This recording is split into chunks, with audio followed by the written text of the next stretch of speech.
الله الرحمن الرحيم. بسم الله الرحمن الرحيم.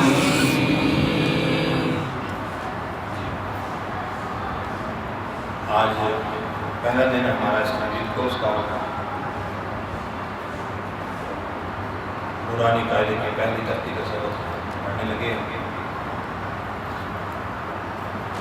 ریکارڈنگ بھی اس لیے کر رہے تھے کہ باقی جو دوست ہیں ان کو بھی فائدہ ہو جائے.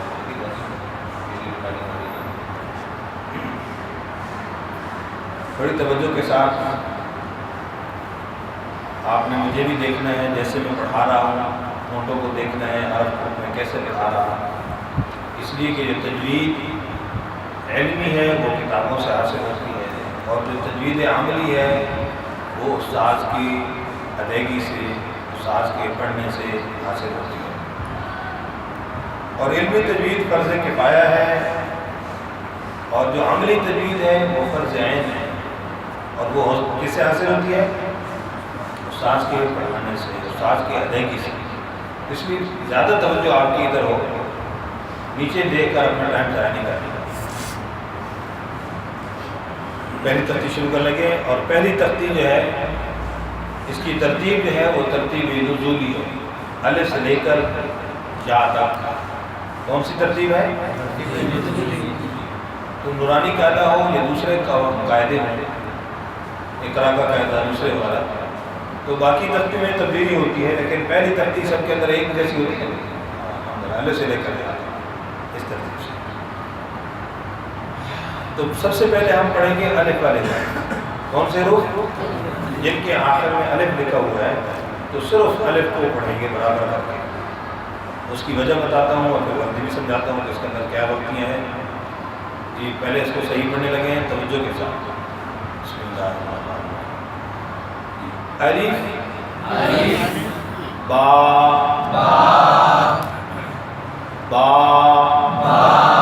منہ کو کھول کر پڑھنا ہے. زبر کی ادائیگی میں منہ اوپر کی طرف کھول کر ادا کی جاتی ہے.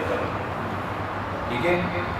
خلاصہ تجوید قاری دارم تھانی صاحب رحمۃ اللہ اس کی ان کی کتاب میں بھی یہ بات لکھی ہے، معلم تجوید میں بھی لکھی ہے، فوائد مکیہ اس کی 8ویں فصل میں لکھی ہے. فتحہ انفتاح فم ہو جاتا ہے، منہ کا اوپر کی طرف کھلنا.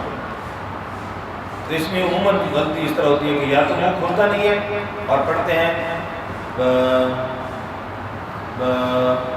یا پھر منہ نیچے کی طرف کھول جاتے ہیں، امالہ ہو جاتا ہے. دونوں غلطیوں سے بچانا ہے. جی با تا تا تا. زبان کو یہاں پر لگاتے ہوئے دانتوں کے ساتھ تا تا. تو منہ کو کیا کرنا ہے؟ اوپر کی طرف، منہ کو اوپر کی طرف کھولنا ہے، سارا اوپر نہیں کرنا. بات دوسرے سے بات ہے تا. ٹھیک ہے، اللہ خوش رکھے. تو منہ اوپر کی طرف کھولنا ہے، سارا اوپر نہیں کرنا چاہیے. جی تا ہا ہا. اس کے اندر سانس نکلے سب سے پہلے، آخر میں تھوڑی سی آواز، حرف پورا ہو جائے گا. ہا ہو.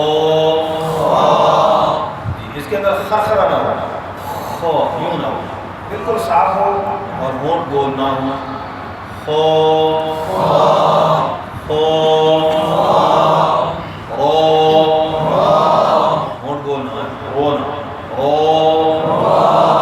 زا زا او او. آخر میں ہونٹ بند نہ ہونا. ٹھیک ہے. تمام حروف کے اندر حرف کو شروع میں جیسے پڑھیں گے، منہ کھولیں گے، آخر تک آواز کے ختم ہونے تک آپ اپنے منہ کا اینگل ایسے ہی رکھیں. ٹھیک ہے. اب جیسے پڑھا او، منہ ایسے کھلا ہوگا، آواز ختم ہو جائے گی. ٹھیک ہے. ورنہ کیا ہوگا؟ او، آخر میں تو آپ بن جائے گا، با بن جائے گا. ٹھیک ہے. سمجھ آ گئی بات؟ جی شاباش. او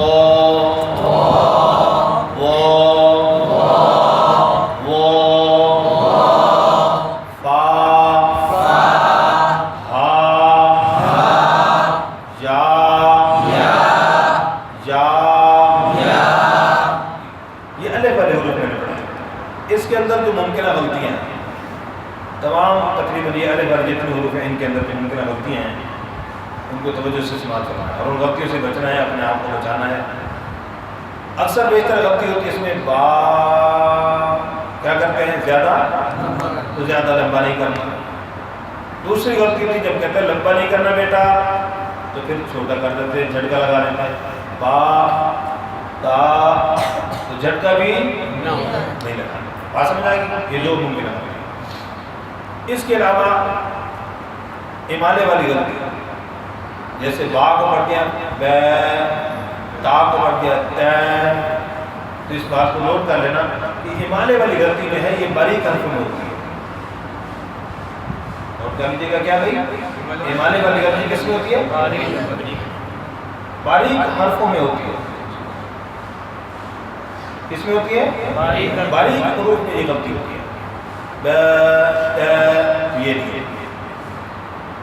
اسی طرح منہ جب زیادہ نہیں کھلتا بالکل درمیان سے منہ کھولتے ہیں تو یہ بھی غلطی ہوتی ہے، جیسے ب ت یہ بھی غلطی ہے۔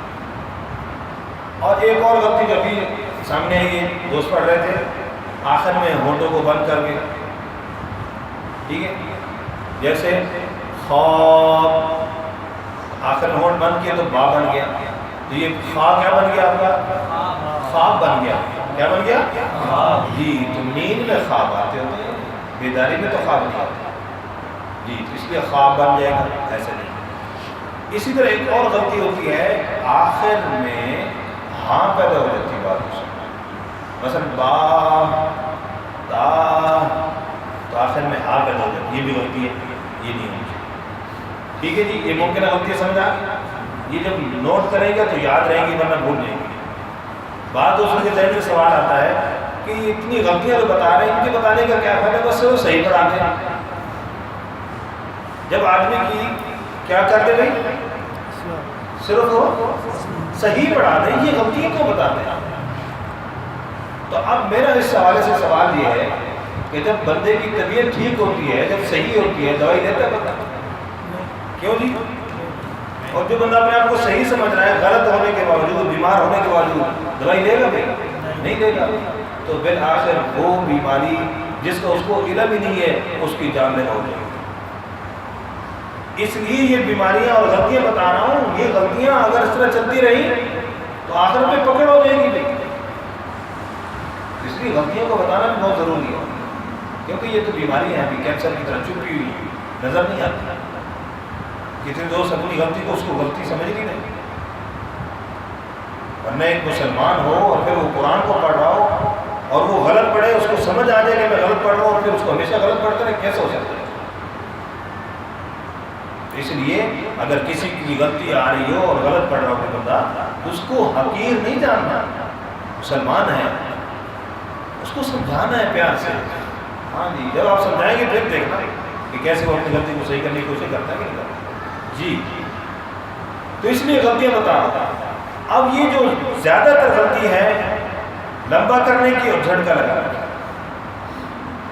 ٹھیک ہے، ان دو غلطیوں کی اصلاح کے لیے ایک مثال عرض کر رہا ہوں۔ اردو کے اندر کیا ہے مثال، آپ پڑھیں گے میرے ساتھ کیسے؟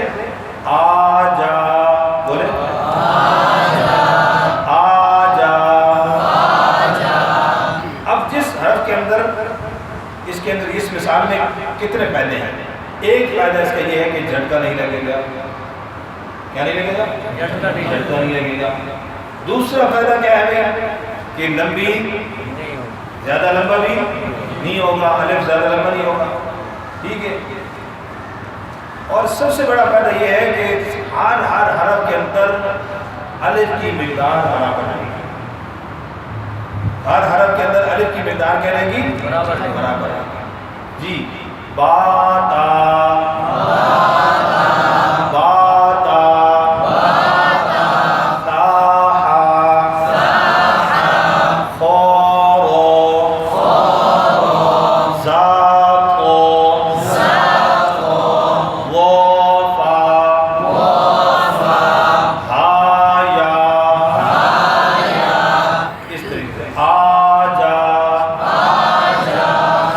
اردو کی مثال اور پھر دو حرفوں کو آپ اس طرح اکٹھا کر کے پڑھیں گے تو اس طرح کا بات سمجھ آ گئی.